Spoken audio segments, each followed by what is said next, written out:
Hi, I'm Domina Ava Savage, and I'm based out of Calgary, Alberta, Canada. When did you first realize you were into kink? Hmm. In my early 20s, I'm old enough now that many maybe listeners or viewers may not remember this, but porn used to come out on DVD, and I had a predilection for certain types of porn that were thematic and avant-garde. So I had a I had a collection. Yeah. And how did this lead to becoming a professional dominatrix? Well, I think that in my early 20s when I started watching kinky porn, I think things just sort of rolled over. So the envelope was pushed as it is so often, right? With people who delve into kink, they start with one fetish and maybe that rolls over into another and into another. And then before you know it, I thought, no, I really like this. So um, that was sort of put, on the back burner for a while. And I have a, so just a brief history. So I was in Playboy legitimately. I see a lot of women posting on their social media profiles that they've been in Playboy, but they haven't. So legitimately, I was a relatively big Playboy model, and I was also a professional wrestler. So that rolled over. So I was already a seductress who was tough. And this is in my 20s and 30s. And then that rolled over into a career in personal training. And I found myself being quite savage with my clients. So I would um, I would laugh at them sometimes, or bully them sometimes if they weren't able to do certain things that I asked them to. And so I found myself, I was a seductress and I was tough, and I got off on a little bit of the struggle of humans. So then one day I had a friend propose the idea to me to become a Dom. And I thought to myself, I think that's a clever idea, but I didn't entirely know, like most out there, what a Dom entails. Like I initially thought, I don't want to have sex for a living. Um, and as luck should have it, my friend who proposed this idea to me, he was like, it has nothing to do with that. In fact, most high end DOMs don't take off their clothes because it puts them in the same space as their client. And so I started delving into that. And then I found myself just like, hold, hold that direction. And Did so you did you have like a mentor, or did you teach yourself? I taught myself. I've worked with some bigger names over the years, but initially I taught myself. I did a lot of research. Like you know, there's I listened to a lot of podcasts actually.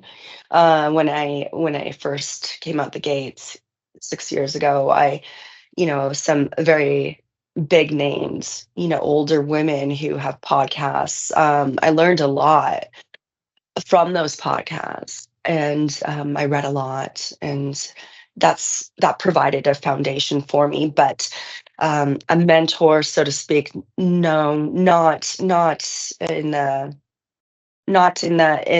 traditional form of mentorship. Yeah. Mm. And has there been any favorite toys of yours or devices in the dungeon over the years? Mm. Oh, that's a tough question. It's a tough question because that's entirely dependent upon the client. So, you know, um, a toy or an apparatus, what have you, that may be my favorite in one session for a particular client may not speak to me at all in the next session. So there's no answer for that really. I mean, um, yeah, I would say, I definitely enjoy restraining people. making them helpless. So that's one of my go-tos for sure.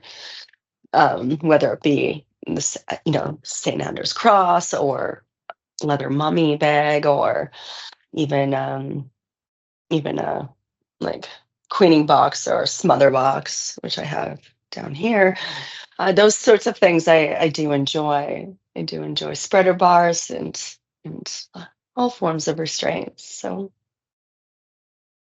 But for you, it's more important what the client is requesting as far as the toys and not devices.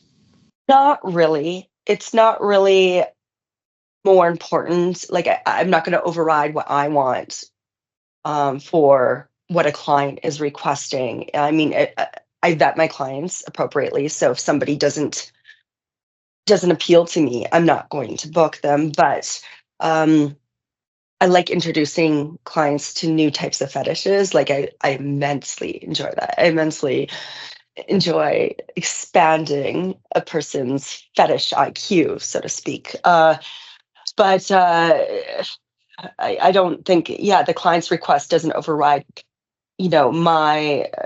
my kink in that particular moment. And as luck should have it, I would say most, if not all, I haven't heard a client actually say they didn't like the session. I immensely enjoy what I do, and I think that shows in my clips. I really do, and I think that's immensely important. And so the construct of BDSM and domination and submission, like in its foundation, right? Dominant, submissive, right? In its foundation, uh, that construct is very much prevalent in my practice. So if that makes sense. So if a sub is wanting something that doesn't appeal to me, if that overrides what I want to do or what I like, if it's something that I think they will like as well, then that whole construct it gets mucky. Does that make sense? Yeah. So, and that's not the purpose of what this is.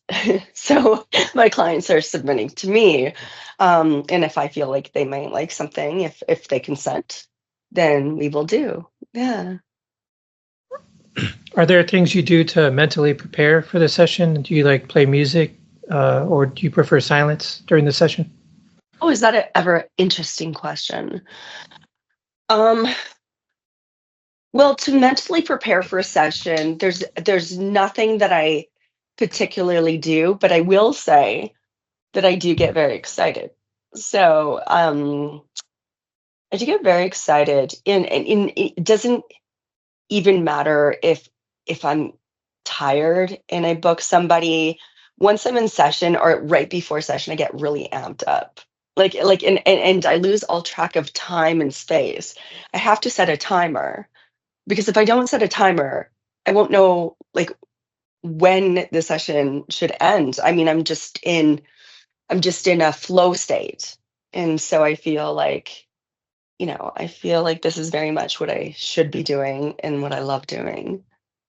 Um, so there's no real preparation. There's just excitement, really.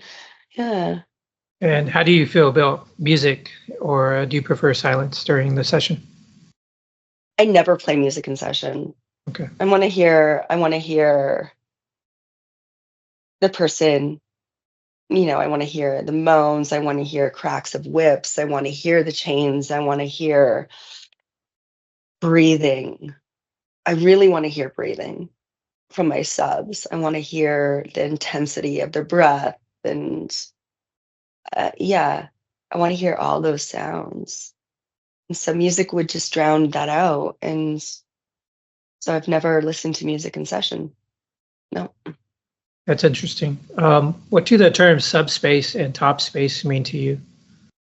Another great question. Um, hmm. Well, I'll just almost just begin by doubling back to what I said, a few minutes ago, um, about the construct in which this is. I'm a very traditional dom. I'm what I would call, and what many would call, a protocol dom. Um, so Dom space to me is a dominant space. It's heard I heard a mistress, a well-known mistress, Mistress Chicago. I think she's still based out of Chicago. She's been in the scene for decades and decades. She owns a couple dungeons, and she's she's a very intelligible woman. And I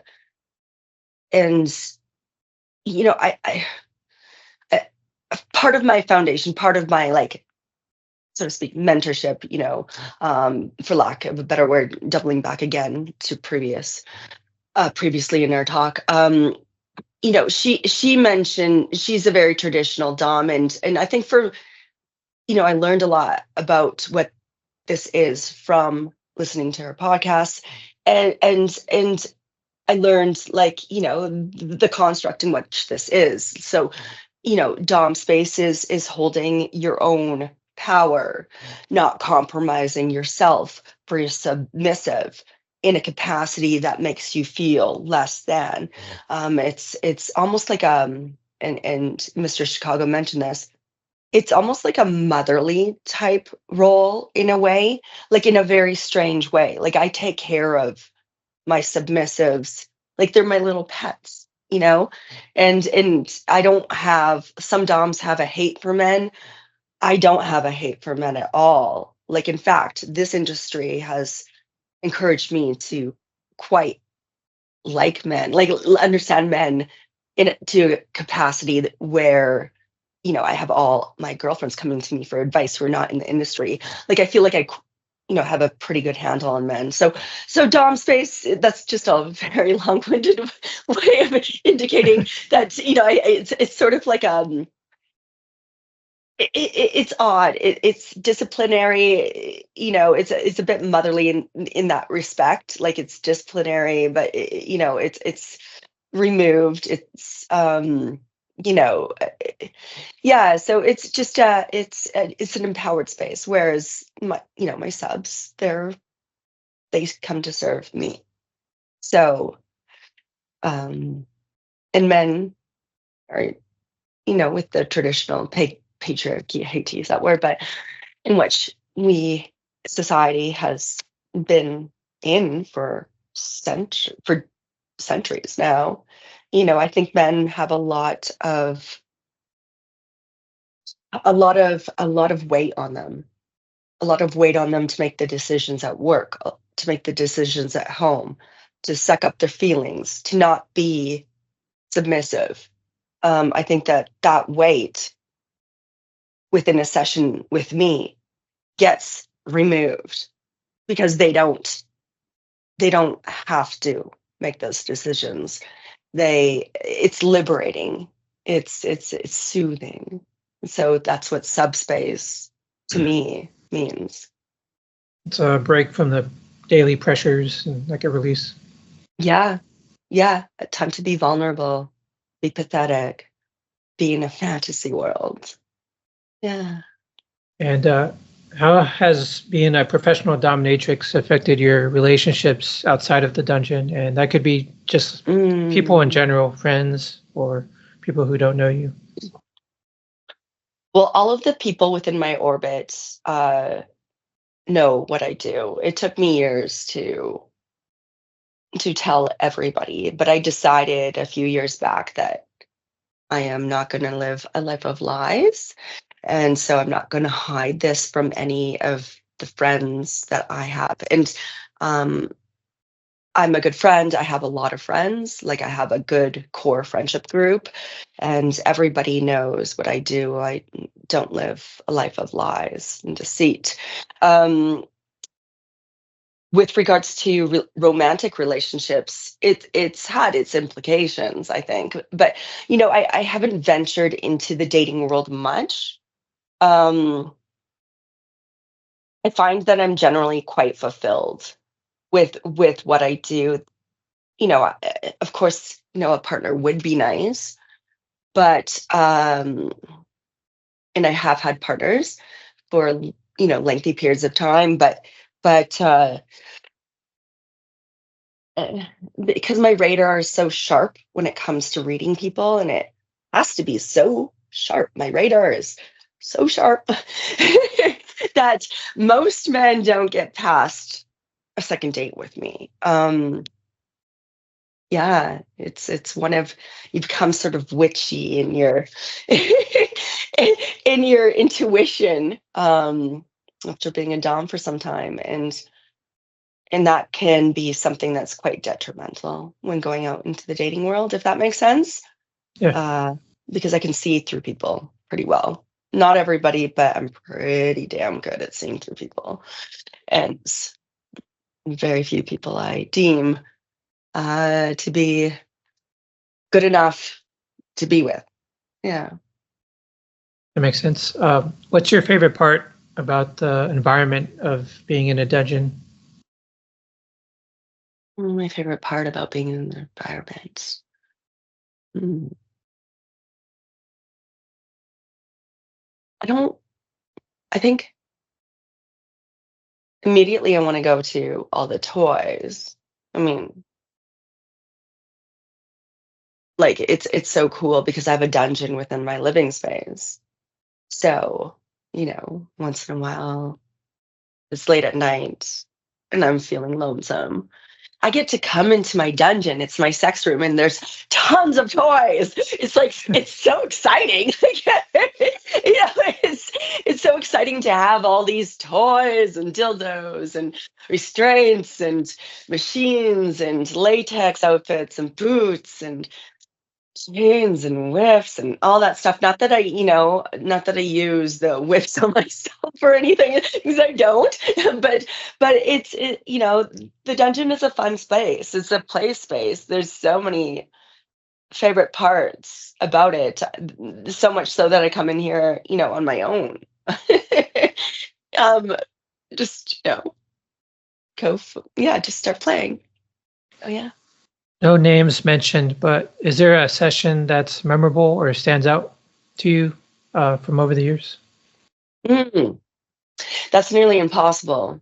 That's a near impossible question to answer for me, because I've been a professional dominatrix now for quite some time, and after a while, very, very few things surprise me. I mean, very few things. The things that I think might be shocking to 99% of people, right? You just they're no longer surprising. You have to be open-minded to be a dom, and so that for that reason there's no one favorite session that I've had. um there's been so many incredible moments, and I really do need to diarize them because I think that they'd make for a good read. You know, the things that are not exactly on my radar, maybe something that is just groundbreaking for somebody else. To peek into. That's a fair answer. How would you suggest someone explore BDSM for the first time if they've never had a session with someone? Mm, I love that. Okay, so um, I and I will answer this in a way that I want to be clear, before I have to give this preface before I answer, that my answer isn't because I am a professional dom, but I do encourage people if they are interested in BDSM, to see an actual legitimate professional experienced dominatrix for first time. There are so many people that come to me, and like I said earlier, I'm a protocol dom, so I ask them nearly the same set of questions, more or less. Have you, the first one being, have you ever seen a professional dominatrix before? And what I hear too often is people reply with an answer something like this: well, I think I did, but I don't know. I'm like, no, you would know. You would You know. would know. You would know if you saw a professional dom, and I'll ask them, "How was it?" And a lot of men feel disturbed after seeing somebody who slaps the prestigious title of dominatrix on their name and goes out there and advertises as a dom and doesn't know what they're doing, and then causes not just physical injury to subs, which is, if they don't want it, that's horrendous. But it also, emotional injury and suffering in a way that they don't want.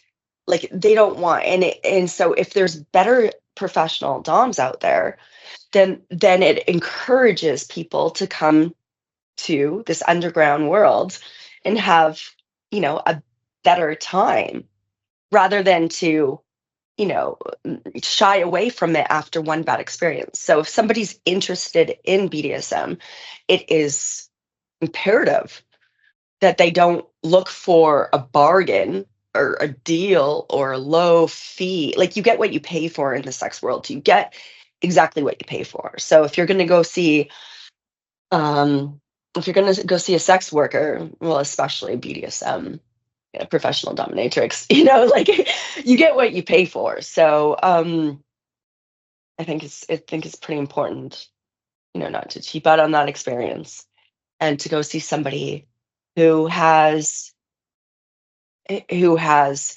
who has a record of experience online, who has a website, who has, clips out there and whatnot. I think it's important to do your research and go see somebody who's legitimately good as a first experience. Yeah. I agree with you. Things seem to be getting better the past few years, at least in my Mhm. opinion. But what do you Yeah. think of the censorship issues we've been dealing with, like in our community, just like social media and certain websites kind of removing listings for dominatrices? Do you have anything to say about that? Oh, I have a lot to say about that. I have a lot to say about that. Okay, so this is a double-edged sword. We want to keep children safe, right? So I, there being just a free for all of porn out there,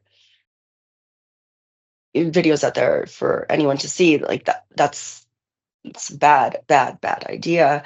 How are we going to pull back the reins on that? Well, I think that these big companies are trying to manage at scale.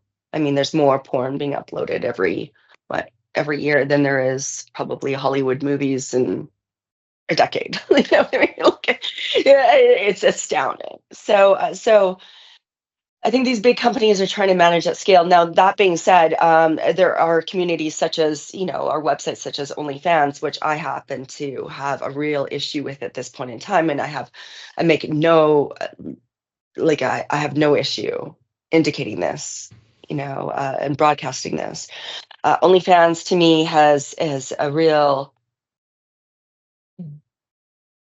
the setup there doesn't make any sense, and that's why you see a lot of DOMs going to loyal fans because it seems to be more fetish friendly. It seems to me like on OnlyFans, a woman can take like 10 dicks, in her orifices, and there could be bukkake, there could be whatever else, as long as the woman's getting used, and that's perfectly acceptable on OnlyFans.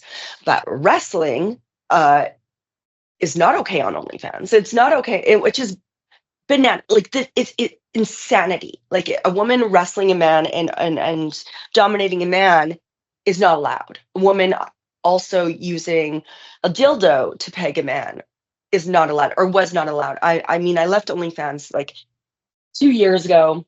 Like a lot of DOMs, it's just insanity. So the construct in which that company, that multi-billion-dollar company, operates under it makes zero sense. That, like, it's okay for a woman to take dick, but it's not okay for a man to take dick. It seems it's gross. I don't like it. And so loyal fans, they allow freedom of expression and they allow for BDSM, and like the construct in which their stores are set up, or their website is set up. There's you don't have to either just follow for free and buy the clips, and on Loyal Fans there's a clip store, and then there's, you can follow or you can subscribe. It doesn't have to be either or. It's a far better setup. Yeah, so I quite like it, but I think a lot of these corporations, they're just managing at scale, really. There's no real clear solution to the censorship. I think but I do think it's horrendous, on Instagram, that you can see murders every day. You can see people get killed in every single way. The Taliban, I guess, was on Twitter, but up until recently, you couldn't post, your personal opinion on COVID, but yet you could watch what the Taliban was doing. Yeah, ridiculous. It's insanity. So there's a lot of bizarre world things that are happening. But how to solve it, I wouldn't have the foggiest idea. So I hate that certain keywords would trigger you and get you shadow banned, like just fetish or dominatrix, like on yeah. Instagram. Yeah, I stopped hashtagging. I stopped it because I noticed what it was doing. Like, I couldn't even put fetish, or even latex actually could have you Yeah, shadow ban. It's insanity. Like, it's so weird. It's so weird. But I think that AI is regulating and monitoring yeah. probably nowadays, and it's not fail safe. The No, humans aren't either. So yeah. I learned today from you that you also have a podcast. Can you talk about that a little bit? Yeah, it's called Domina Ava After Dark. It's available on Spotify. I started it a couple years ago. I felt it imperative, after being a professional dom for a few years, that I launched a podcast that was educational. Uh, at that point in time, and I don't know about now because I haven't done a search on this, but at that point in time, there were just shit podcasts on BDSM. Just, it would be like doms talking and giggling and talking over each other's voices. There was nothing to be learned.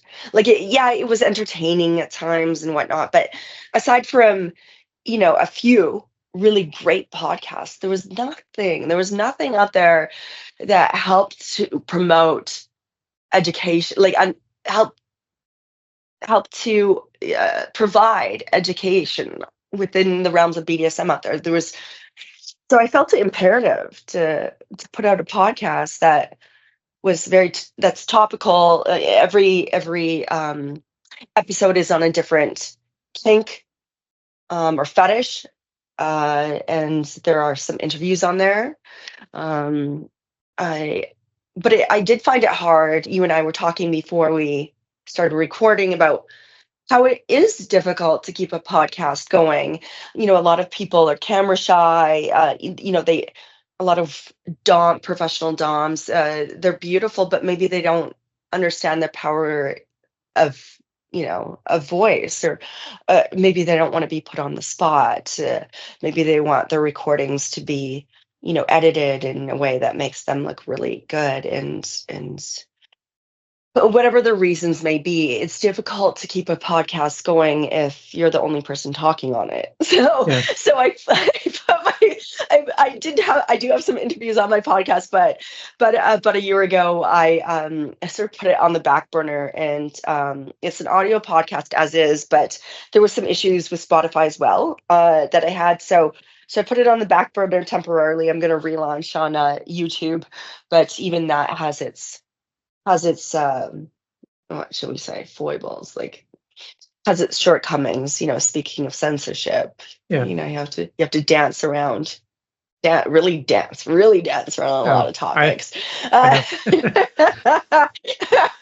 So yeah. I hate to be on camera myself and just the sound of my own voice, but I just kept doing them and doing them. I just over time I've gotten over it. So I wish some of these people that I've requested interviews from would realize that, just kind of get over it, do it. Yeah, so I think it'd be good for them. Yeah, get out of your comfort zone. I mean, that's what DOMs do, is they help others get out of their comfort zone. If they're good DOMs, they help others get out of their comfort zone. And so, but it's easier said than done for a lot. And even myself, I have my own moments where I'm like, my own moments where sometimes, I think about those, women who are sex workers who feel, free enough to maybe do certain things on video and post them. I just, I I don't show my pussy ever on camera, but like I have nothing against it, but like I feel like it sort of disrupts the construct in which I feel, I operate my business, right? As a professional dom, if I'm naked and showing my pussy, then I'm putting myself on the submissive level. But sometimes I think about like how freeing that must feel, and there's a respectability about that though too to me. So yeah, everybody's at their own comfort level, and yeah, but I do wish some people would be encouraged to, or would understand that if they push themselves, and believe in themselves, to just like you did, just keep doing it. Just get on camera, even if you don't like to see yourself on camera or hear your own voice, or even if you don't think you have anything good to say. Well, you probably do. If you're a dom, you probably do have a lot of great things to say. So just do it. Yeah, it's fun to have a great conversation. I mean, I live for great conversations. Really, I do. For great connection. Yeah. And that's one of the things that confuses me about censorship on fetish photography or clothing. It's like pretty much 99% of people are clothed, with their fetish outfits and costumes. Yeah. But we're still getting flagged constantly by all these platforms. Like I just don't get it. It's definitely bizarre. I was going to say unfair, but that's not even the right word for it. It's beyond that. It's beyond that. Yeah. So we have you scheduled for the next cover feature of Subspace, which will be released later this month. Can you talk about that photo series that you shot? Oh yeah. I have goosebumps. Yeah, these photos about to be displayed on your wonderful magazine. I'm so honored to be on it, I'm so honored. Subspace is an incredible magazine. I've immensely enjoyed reading it and looking at it over the years, and so the photos that are going to be released by your company were shot in Vancouver by a partner, or two partner, like male and female, who own a company called I think it's DFP Glamour. Ooh, I don't want to get it wrong. Well, you can give photo credits in your magazine. We'll get the credits right. Even if I did butcher that.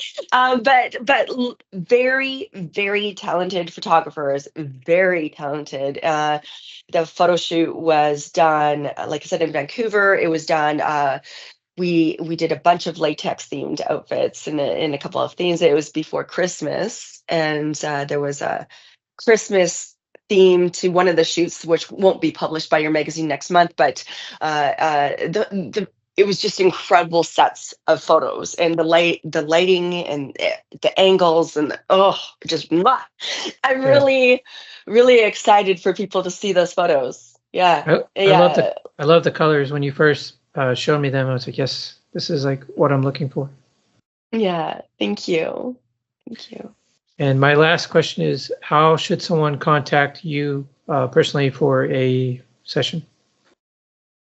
Right. I don't answer. I will say I don't answer DMs, so don't contact me on X or on Instagram or on any of those social media websites, because it's just too difficult for me to to respond to everything. So I respond to emails quickly. I respond to requests for session via my website quickly. There's a submission form there.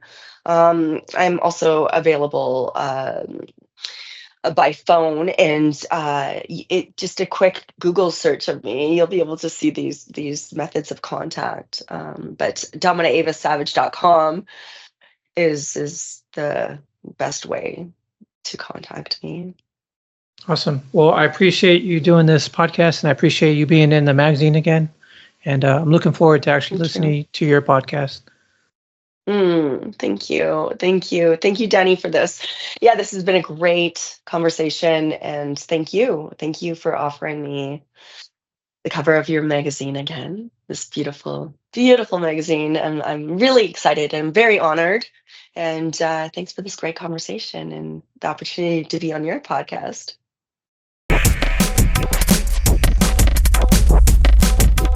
Thank you for listening to the Sinical Magazine podcast at www.cinicalmagazine.com.